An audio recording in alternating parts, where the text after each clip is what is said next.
Γεια σας, παιδιά. Καλώς τα παλικάρια. Καλησπέρα, τι κάνουμε.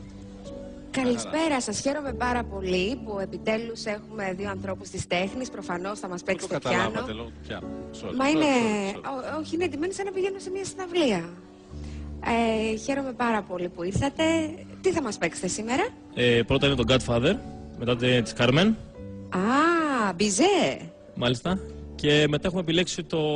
Τα παιδιά του Πειραιά. Τα παιδιά του Πειραιά. Μπράβο σας. Πολύ ωραία. Χατζηδάκι. Άρα, όπως καταλάβατε, εσείς οι ακαλλιέργητοι, Ναι, θα εμείς, ακούσουμε ναι. ένα Δεν τα κομμάτι έχουμε ξανακούσει. ακάτρεμα, Μάλιστα. γιατί έχουμε ένα πιάνο, θα μας παίξουν δύο κύριοι, οπότε προφανώς θα ακούσουμε ακάτρεμα. Συγγνώμη, αλλά δεν ταιριάζει με αυτό που θα πω. Είδω γύφτο στη γενιά του και αναγάλια στην καρδιά του. Σε βλέπω σήμερα ενθουσιασμένη. Τέλεια. Και πραγματικά ανυπομονώ να σας ακούσω. Εγώ περισσότερο από όλους. Ευχαριστούμε πάρα πολύ, να είστε καλά. Αρχίζουμε.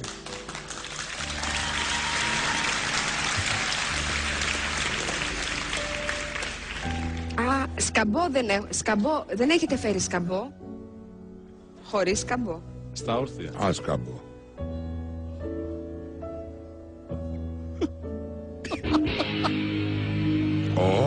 Τι κάνατε?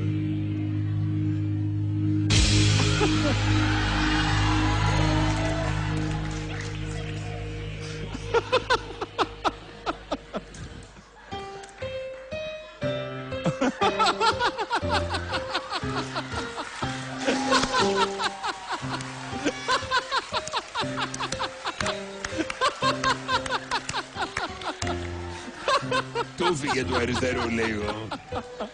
Τα χτύπησα.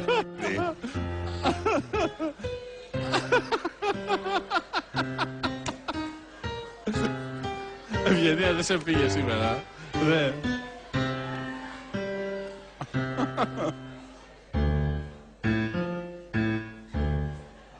Γερακίνα.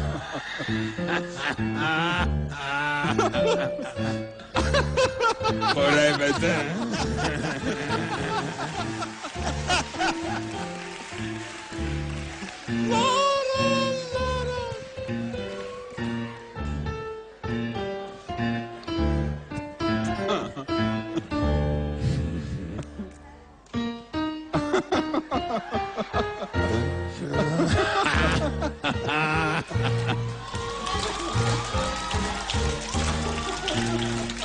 Αν και το έχω ξαναδεί, έτσι στο YouTube, για να μην κοροϊδευόμαστε. Πολύ καλό και εδώ.